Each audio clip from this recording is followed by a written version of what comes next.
지난주에 거세미 나방 피해를 입었던 마늘 줄기는 과연 무사할까요? 이번 영상은 마늘밭 모습도 살펴보고 텃밭 작물들 갈무리도 해야 되고 고추밭도 정리를 할 때이고, 그런데 왜 고추밭을 벌써부터 만들고 있는지도 한번 살펴보겠습니다. 11월 7일 마늘밭 모습. 이제 마늘은 뭐 거의 다 올라온 것 같습니다. 어쩌다 한두 개 안 올라온 곳은 있지만 또 늦게 올라오는 것들도 올라오고 있고 거의 올라온 것 같습니다. 이렇게 늦게 올라오지만 싹이 올라오거든요. 이런 식으로 이제 다 올라오고 있습니다. 지난주에 거세미 나방 피해로 줄기가 싹둑 잘린 마늘이 있었는데 그게 궁금하네요.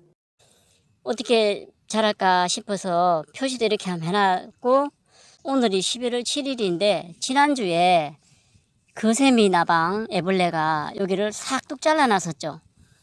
근데 그 싹둑 잘라난 곳에서 새잎이 이렇게 납니다. 일주일이 지나니까. 참 생명력이 끈질깁니다. 거세미 나방 애벌레는 은행 열매에 백두홍을 주정에 추출 중인 원액을 뿌렸더니 방제가 되었네요. 그대로 그 자리에 뒀더만 말라있지 않습니까? 이게 방제가 됐으니까 이제 꺼내도 되고, 원액을 뿌려서도 잎에 약해는 없다라는 겁니다. 원액을 뿌려도 괜찮다라는 거거든요. 와, 마늘 그 끈질긴 생명력에 감탄하겠네요. 뿌리만 살아있으면 언제든지 새잎이 돋아난다는 것을 알 수 있어 걱정할 일이 아니네요. 이게 잎이 안 올라올 것 같았는데 새잎이 올라옵니다. 다행입니다. 이렇게 살아나서. 이제 텃밭 작물들도 갈무리를 해야 하는 설설함이 느껴지는 서산한 늦가을입니다. 고추대도 설이 한 방 맞더니 잎이 시들었네요. 생장점을 적심해서 가지를 옆으로 벌려서 탄저병을 조금이라도 예방을 해보겠다고 했던 고추도 이런 모습을 남겼습니다. 이 설이 가면 오면서 잎이 시들어버려서 그런데 조금 일찍 찍었으면 더 실감이 날 텐데, 고추 모종을 정식하면서 가운데를 자르고 생장점을 자릅니다. 생장점을 잘랐기 때문에 Y자 모양의 분지는 이제 없을 겁니다. 양쪽 옆으로 가지를 벌려주면서 키우면서 가운데 햇빛과 바람이 잘 통하도록 하기 위한 목적이었죠. 4개 가지만 키운다면 이것도 괜찮은 것 같아요. 가운데가 많이 공간이 생겼죠. 옆으로 쫙 가지가 갔거든요. 옆에도 마찬가지고 여기도 보면 그렇죠. 이런 식으로 되거든요. 옆으로 가지가 잘 벌어집니다. 그 대신 키가 좀 나지막해지더라라는 좀 단점은 있고요. 키가 좀 나지막해지니까 작업성이 좀 불편해지는 그런 건 있고, 이 가운데가 확실히 공간이 생기고 옆으로 가지를 많이 벌려놓은 모습이죠. 옆으로 가지가 벌려진 모습이 되고 있죠. 원래의 단점들을 좀 보완해서 이런 형태로 키워보는 것도 괜찮겠다라는 생각이 듭니다. 이렇게 한 고추는 탄저병은 없었지만 좀 더 보완해야겠다는 과제를 남겼습니다. 고추밭은 왜 벌써 만들까? 고추대는 다시 땅으로 되돌려 줄 거고요. 텃밭 주변에서 나는 잡초들하고 작물 잔사들도 있죠. 뭐 고구마 줄기도 있고 뭐 이런 것들이 있습니다. 막 마늘 대 같은 거 이런 것도 있고, 이 텃밭 주변에 작물들 잔사들하고 지금 고추대도 뽑았던 거거든요.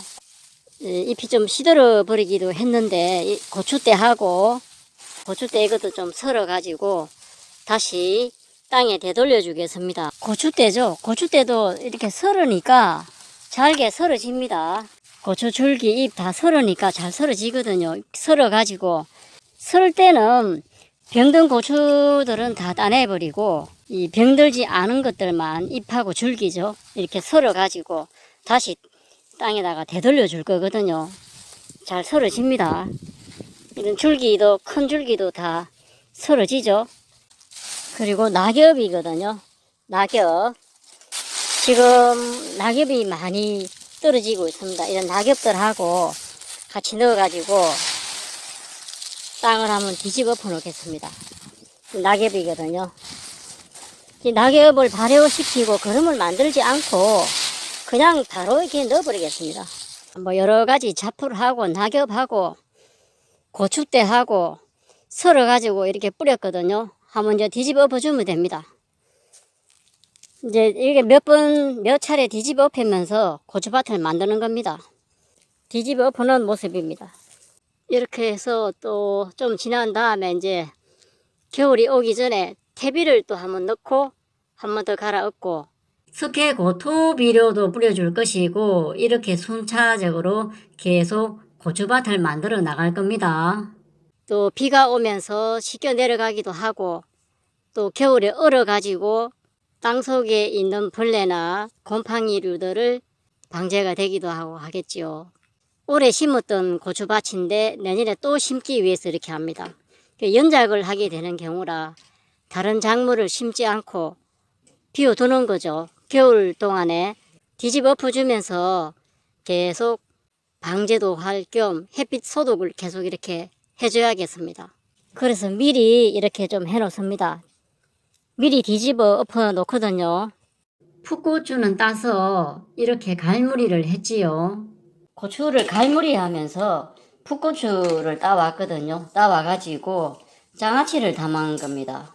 여기는 소금만 조금 넣어서 담고 있고 여기는 간장, 식초, 설탕을 넣어서 장아찌를 담고 있습니다. 고추 장아찌 간단하게 담아 먹는 방법입니다. 김장무도 일부 수확을 해서 동치미를 담아서 갈무리를 할 거고요. 11월 7일입니다. 동치미 하기 위해서 무를 뽑습니다. 딱 동치미 해 먹을 수 있는 사이즈 좋은 크기, 요런 크기죠. 지금 동치미 해 먹으려고 뽑고 있습니다. 저는 김장무 재배하는 스타일이 좀 특이합니다. 한 번에 다 수확하는 게 아니고 계속 그냥 뽑아 먹습니다. 그런 게 좀 다른 분들하고 좀 특이하죠. 이제 또 이렇게 해서 동치미를 한번 담아 먹고 또 좀 일부 남은 것들은 김장 배추 김장할 때 김장 배추 속에 넣어서 김장무를 할 수도 있고 추위가 오면은 무는 얼어버리면 안 되기 때문에 이제 영도로 떨어지기 전에 무를 뽑아야 되기 때문에 일기예보에 신경을 써야 되거든요. 동치미 담기 위해서 김장무를 뽑아왔지 않습니까? 동치미를 담았습니다. 지금 이렇게 해가지고 대략 한 일주일 정도 뒀다가 김치 냉장고에다 넣을 거거든요.